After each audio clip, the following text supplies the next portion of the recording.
Kisah yang ketiga teman-teman sekalian adalah kisah Atha bin Abi Rabah. Atha bin Abi Rabah ini teman-teman sekalian adalah salah satu ulama Mekah. Ulama ini teman-teman sekalian secara fisik memiliki kekurangan secara fisik. Dan ulama menulis dalam buku-buku tentang fisik beliau bukan untuk menjatuhkan dan bukan untuk menceritakan aib. Tapi justru ini adalah kelebihan. Beliau orangnya kurus, kulitnya hitam, rambutnya keriting, mata kanannya rusak, kaki kanannya pincang. Mantan budak. Tapi Atha bin Abi Rabah dapat julukan teman-teman sekalian, ya, dapat julukan ulamanya, alimnya ulama. Ulama-ulama tabi'in banyak menanyakan fatwa sama Atha bin Abi Rabah. Luar biasa orangnya. Abu Hanifah sendiri mengakui kalau beliau belajar dari tukang cukurnya Atha. Abu Hanifah imam mazhab ya. Abu Hanifah pernah bilang, saya belajar dari tukang cukurnya Atha 5 hal. 5 hal. Dia bilang waktu saya sudah selesai umrah, lagi mau tahallul, saya datang kepada satu tukang cukur di situ, di dekat Masjid Haram. Lalu kemudian saya tanya, pertama pertanyaan saya, berapa bayaran kamu? Berapa saya bayar cukur ini? Kata tukang cukur itu, hai saudaraku, bertakwalah sama Allah. Ini ibadah. Kamu lakukan ibadah, tahallul cukur rambutmu ini bukan cukur biasa loh. Kamu baru selesai umroh, ibadah. Saya pun mencukur kau ibadah. Jangan tanya nilainya, kasih sesuka kamu. Kata Abu Hanifah, saya dapat pelajaran benar nih, ibadah nggak boleh ada nilainya. Udahlah, gitu kan? Allah akan balas. Baik.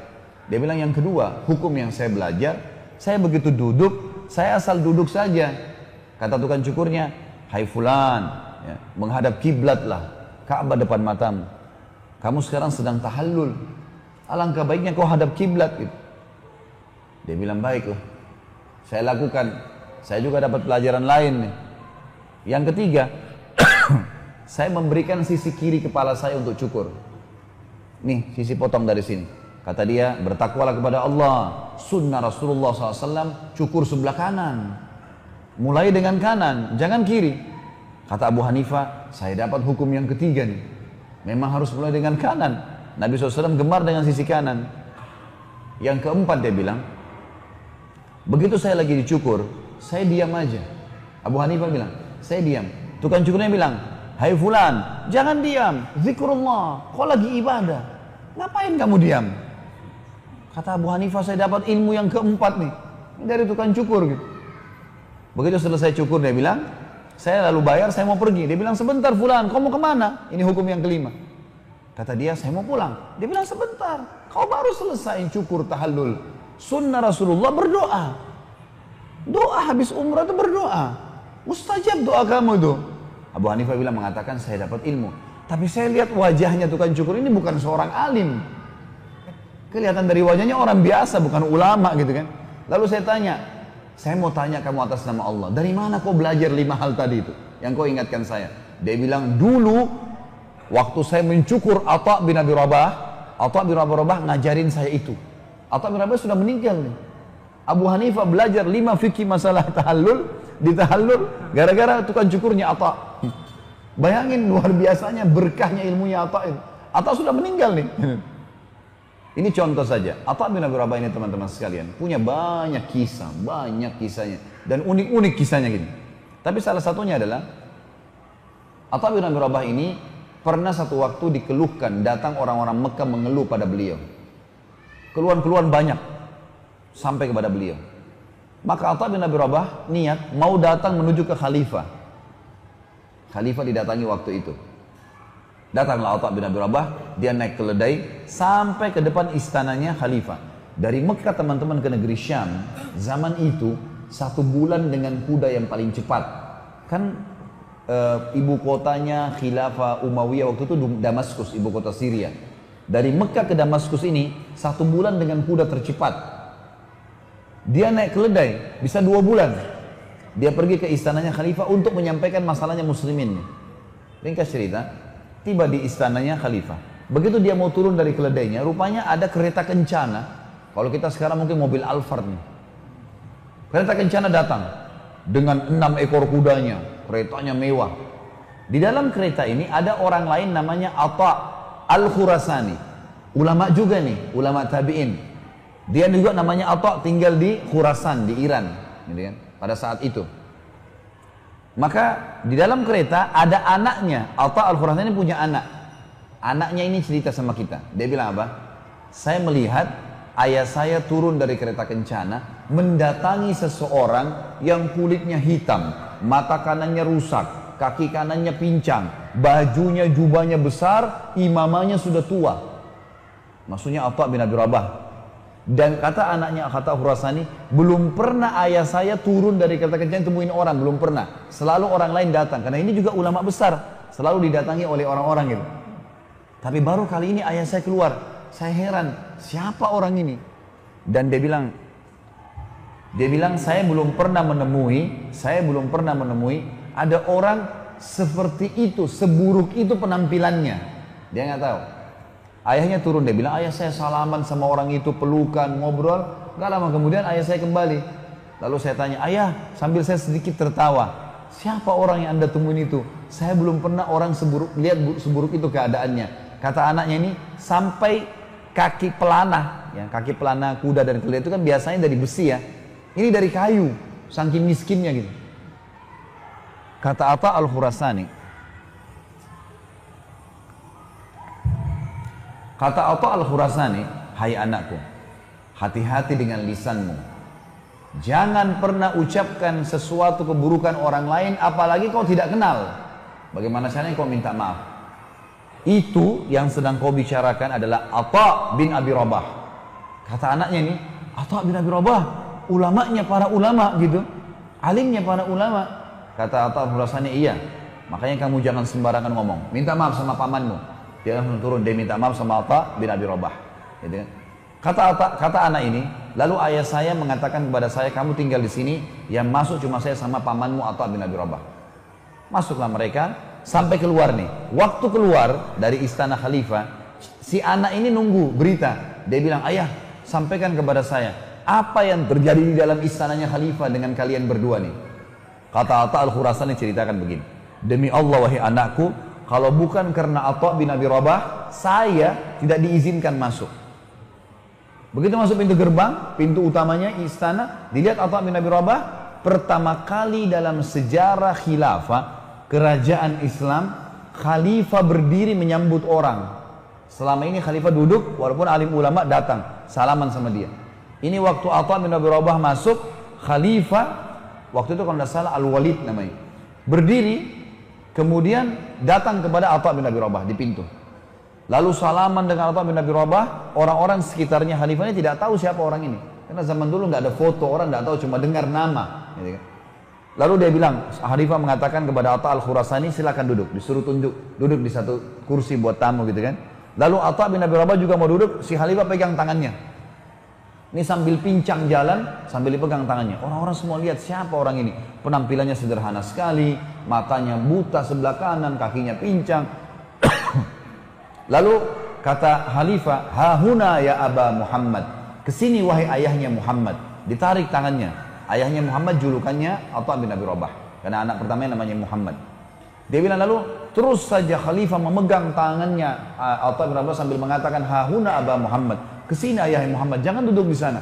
Terus sampai Al-Walid bin Abdul Malik mendudukkan Atha bin Abi Rabah di singgasananya, duduk bersebelahan. Waktu duduk bersebelahan teman-teman sekalian, khalifah duduk di sebelahnya Atha, lalu kata khalifah, ada apa wahai ayahnya Muhammad? Ada hajat, ada sesuatu? Kata Atha, iya wahai Amir Mu'minin, ada banyak hajat muslimin. Kata khalifah, apa itu? Silakan sampaikan. Kata Atha, yang pertama, penduduk Mekah, tetangganya Allah, dan penduduk Madinah, tetangganya Rasulullah SAW. Kenapa dia bahasakan ini? Karena di Mekah kan ada Ka'bah. Dalam bahasa Arab teman-teman, semua yang bersebelahan sama rumah kita namanya tetangga. Maka bahasa santunnya apa? Orang Mekah itu semua tetangganya Allah loh. Karena ada Ka'bah di sana. Di Madinah ada rumah Rasulullah SAW. Semua penduduk Madinah berarti tetangga Rasulullah. Terlambat ataya mereka. Ataya ini teman-teman adalah pemberian yang dikasih oleh pemerintah dari keuntungan pemerintahan, dikasih kepada orang-orang. Lalu kata Amir Mu'minin, baiklah, Ataya bin Umayyah maka terlambat. Hai gulam, dipanggil sekretarisnya. Catat, segera berikan Atayanya bin Umayyah Mekah. Baik. Apalagi ayahnya Muhammad, mujahidin yang sedang berperang di perbatasan antara muslimin dengan orang kafir. Mereka telat gajinya. Istri-istri mereka, anak mereka datang kepada saya mengeluh, berikan gaji mereka. Kata Walid, gulam catat, kasih segera gajinya para mujahidin. Ada masalah lain? Ada, sampai 5 masalah. Masalah ini, masalah itu, semua masalahnya muslimin ini. Setelah 5 masalah disampaikan sama dia, saya ringkaskan. Maka dia berkata, Amir Mu'minin masih berkata, Walid masih berkata, ada lagi wahai ayah Muhammad, ada lagi masalah? Kata Atha bin Rabah, ada wahai Amir Mu'minin, dan ini masalah yang lebih penting dari 5 hal tadi. Kata Al-Walid, ada apa? Lalu Atha bin Rabah, teman-teman, posisinya ini dulu di singgasana. Khalifah lagi duduk. Atha berdiri menghadap ke khalifah, menunjuk wajahnya sambil berkata, ada Amir Mu'minin hajat yang lebih penting dari 5 hal tadi. Ingatlah wahai Amir Mu'minin, Anda dilahirkan di muka bumi ini sendirian, dan Anda akan mati sendirian, dan Anda akan dihisab hari kiamat oleh Allah yang Maha Perkasa sendirian. Demi Allah, singgasanamu ini, semua dayang-dayangmu ini, kerajaanmu ini tidak bermanfaat untukmu hari kiamat. Nasihat.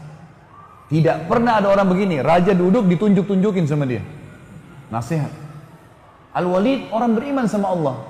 Dia nangis sambil tongkatnya itu dipukulin ke karpet sambil dia mengatakan jazakallahu khairan. Semoga Allah balas kau kebaikan. Terus begitu. Sambil khalifah menangis, nggak bisa menahan, dia terisak-isak dengan nasihat itu. Maka Atha keluar. Kata Atha Al-Khurasani, Atha bin Abi Rabah keluar. Dan demi Allah tidak minum setetes air pun di istana khalifah. Nggak minum setetes air.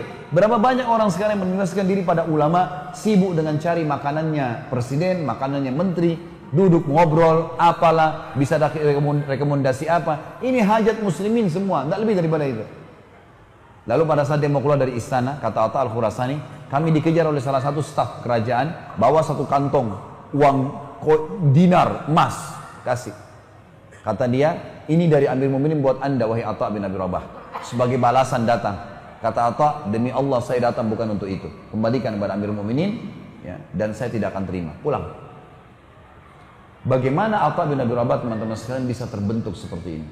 Karena dia tahu, raja pun itu manusia seperti dia biasa. Dia nggak butuh, dia butuh sama rajanya, seluruh raja. Allah sang pencipta yang akan membalas dia. Kisah yang lain, Atha bin Abi Rabah di musim haji pernah ditunjuk oleh Sulaiman bin Abdul Malik, khalifah yang lain, menjadi mufti. Nggak boleh orang lain kasih fatwa di musim haji kecuali dia. Hanya dia saja yang boleh kasih fatwa. Karena memang musim haji ini teman-teman harus ulama yang khusus, tidak boleh salah. Ya, kasus-kasusnya harus betul-betul detail. Makanya di Saudi pun mufti-mufti musim haji itu tidak sembarangan dipilih oleh kerajaan Saudi. Ringkas cerita, Sulaiman mengeluarkan surat resmi, edaran resmi, kalau yang menjadi mufti di Mekah di musim haji untuk seluruh muslimin hanya Atha bin Abi Rabah. Yang lain nggak boleh.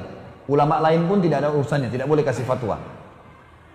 Kebetulan Sulaiman ini, rahimahumullah semuanya, ini haji tahun itu.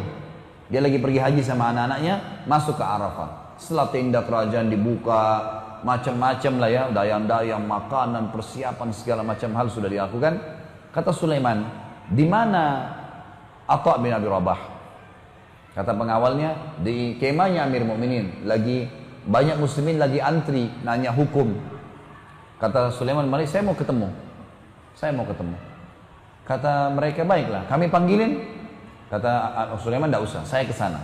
Pergilah Sulaiman ke sana didampingi dengan dayang-dayangnya, prajuritnya, anaknya datang bersama dia.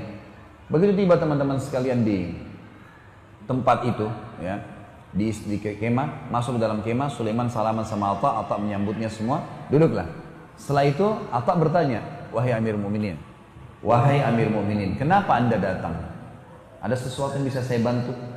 Kata Amir Mu'minin, iya, saya mau nanyakan masalah fatwa. Pertanyaan Atha begini, fatwa untuk anda pribadi atau fatwa pemerintahan? Ada bedanya, gitu ya. Kata Amir Mu'minin, kata Sulaiman, ya fatwa buat saya pribadi, ada hal-hal haji yang saya mau tanya. Tiba-tiba Atha berdiri lalu mengatakan, wahai Amir Mu'minin, maafkan saya silakan anda keluar, antri bersama muslimin. Antri di luar kemah. Di sini, di Arafah, nggak ada bedanya antara raja dengan manusia biasa. Allah sudah membuat anda menggunakan ihram sama dengan semuanya. Supaya di sini jelas tidak ada perbedaan.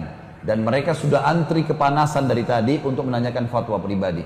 Kalau fatwa pemerintahan anda saya dahulukan.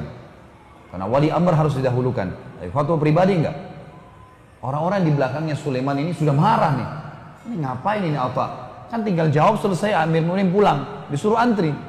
Tapi Sulaiman waktu itu rahimahullah memang orang beriman juga. Sampai sebagian ulama masukkan kategori Sulaiman dalam lagi ini ulama. Ulama juga tapi levelnya belum sampai ke Atha bin Abi Rabah. Dia selain khalifah juga dia seorang alim. Dia tahu, antri dia teman-teman sekalian. Orang karena dia tidak ngomong, dayang-dayangnya tidak berani ngomong, pengawalnya nggak ngomong, anaknya pun ada 2 orang di belakangnya laki-laki nggak berani ngomong. Lalu Atha bin Abi Rabah tanya, jawab satu orang, seakan-akan tidak ada khalifah yang sedang antri. Jawab sampai selesai, tuntas keluar sampai tiba saatnya Sulaiman. Begitu Sulaiman masuk, lalu kemudian ditanya fatwa, selesailah. Atha bin Abi Rabah silakan pulang, ya sudah. Biasa saja gitu. Gak ada sama sekali ketergantungannya, khawatirnya, takutnya gak ada. Pulanglah Sulaiman ke kemahnya. Dia tahu nih Sulaiman tuh ada masalah. Kumpulin semua anak-anaknya, dayang-dayangnya, prajuritnya yang tadi hadir. Kumpul semua. Lalu dia ceramah. Setelah tahmid dan salawat dia mengatakan, wahai anak-anakku, ketahuilah yang dibuat oleh Atha bin Abi Rabah kepada saya itu benar. Jangan ada di antara kalian yang sedang marah dengan Atha. Di sini gak ada bedanya antara Amir Mu'minin dengan masyarakat biasa. Dan memang saya datang untuk menanyakan fatwa pribadi, bukan fatwa pemerintahan. Apa yang dilakukan benar.